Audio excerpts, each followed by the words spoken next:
Bhogapuram airport పై కూటమి YCP నేతల మధ్య క్రెడిట్ వార్ నడుస్తోంది. భోగాపురం ఎయిర్పోర్ట్ కి కూటమి సర్కార్ కాంట్రిబ్యూషన్ లేదన్నారు వైసీపీ నేత గుడివాడ అమర్నాథ్. రైతులకు అన్యాయం చేసి భూములను వైసీపీ నేతలకు అంటగట్టారని కేంద్ర మంత్రి పెంపసాని అన్నారు.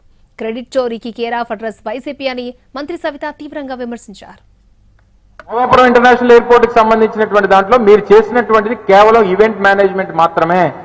మీ తాలూకా ఫుట్ ప్రింట్స్ అనేటువంటివి ఈ ఇంటర్నేషనల్ ఎయిర్పోర్ట్ సంబంధించినటువంటి దాంట్లో మీ తాలూకా ఫుట్ ప్రింట్స్ అనేటువంటివి లేవు.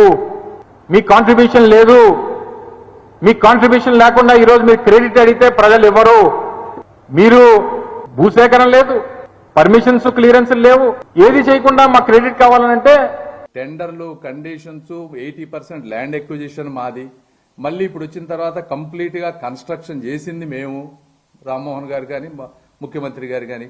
ఇందులో ఆయన క్రెడిట్ ఎక్కడొచ్చింది?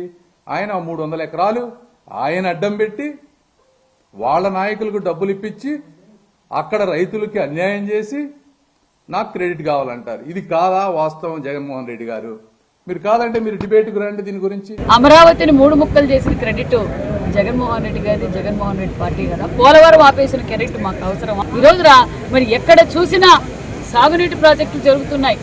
మరి జగన్మోహన్ రెడ్డి గారి సాగునీటి ప్రాజెక్టులు ఏదైనా సంచుడు సిమెంట్ మూట వేశాడా? ఆయన క్రెడిట్ మాకు అవసరమా? రాష్ట్ర వ్యాప్తంగా నా బడుగు బడిగిన వర్గాలను ఓటేయించుకొని 5 రూపాయలకే నాణ్యతమైన భోజనం తినే అన్నా క్యాంటీన్లు కూడా మూసేసిన క్రెడిట్ ఎవరైనా తీసుకుంటారా? భోగాపురం ఎయిర్పోర్ట్ లో మరి ఎర్ర బస్సు కూడా రాని చోట ఏరు బస్సు అవసరమా అని ప్రత్యక్షంగా జగన్మోహన్ రెడ్డి గారి లైవ్ స్పీచే మనం విన్నాం. మరి ఈ రోజు ఎక్కడ చూసినా జగన్మోహన్ రెడ్డి గారు క్రెడిట్ చోరీకి కేర్ ఆఫ్ అడ్రస్ ఆ పార్టీ.